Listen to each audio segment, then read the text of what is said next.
Imagine infinite possibilities. A game where you tell your own story and play by your own rules. If you've ever heard of Minecraft, you know it is one of the most shockingly popular video games on the planet. But how did a game with such a simple concept go from being nothing but the random idea of a young man in Sweden to the best-selling game in the world? Today we are going to dive in and discuss how one man from Sweden developed the best-selling game of all time.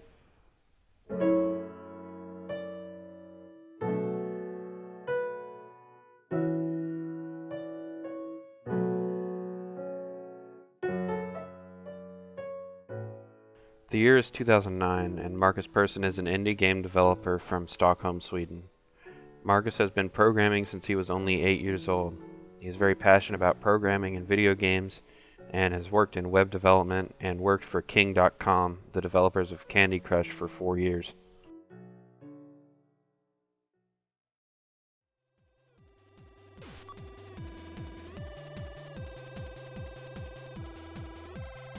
Marcus in his free time liked to experiment and tinker with games.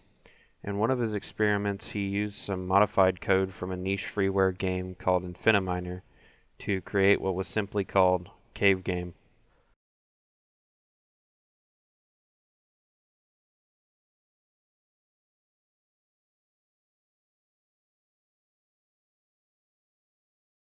This is the earliest footage of the game that is publicly available. Here we can see a basic skeleton of the game we know today being formed. This is Minecraft in its most basic form.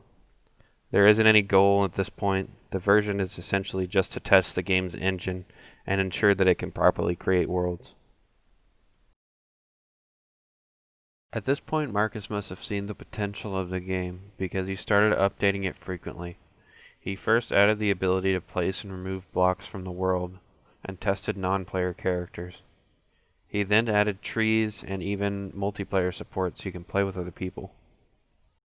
Fast forward to February 2010, and the game moves into the in-dev phase of development.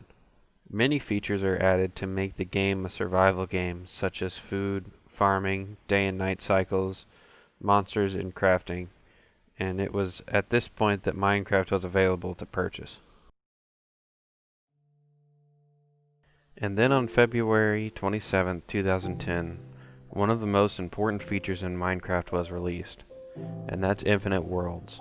With Infinite Worlds available to the player, it now turned the game from a little experiment into a massive world where everywhere you go there is something new to see, caves to explore, waterfalls to jump off of, mountains to climb, and resources to collect. After this, Minecraft went into its alpha development phase, with a more organized development structure. In September 2010, Marcus hired his very first team of programmers and artists to help him bring the idea to life. Once Marcus began to hire help, the speed at which the game's production was going greatly increased, which meant they could come out with new updates much more frequently, which added more to the appeal of the game.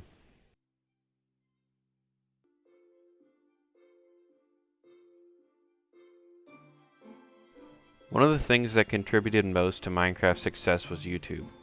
With a game where you can do anything you want, it is natural that people would make videos about all the things they've discovered and created in the game. During Minecraft's alpha and beta phases of development, the Minecraft scene on YouTube was flourishing. It was hard to go anywhere on YouTube and not see something about Minecraft. This is my house here, as you can see.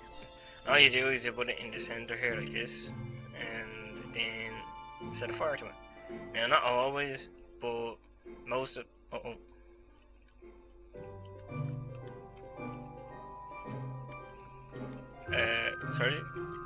Sorry guys, this is not supposed to happen. Crap. Oh, no way. Yeah. You have got to be kidding me. Now it's November 2011, and the game's development has been going very well. Many of the modern Minecraft features are here now, and the game has sold 4 million copies. The game is officially going to version 1.0, meaning that it is officially a feature-complete game. But not everything was perfect. Marcus was a programmer at heart. He loved making games, but he didn't like the spotlight so much. The pressure from success was too much, and he decided to step down from leadership on Minecraft shortly after the 1.0 release. After this, development still continued on the game, mainly with releasing various different versions of Minecraft for many platforms like consoles and phones, which made the game accessible to a whole lot more people.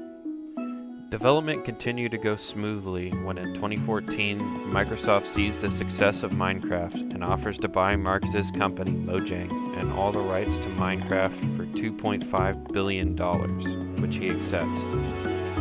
Finally today, with Microsoft expanding the reach of Minecraft as far as they can, the game has sold more copies than any other video game ever made, with 200 million copies sold and counting.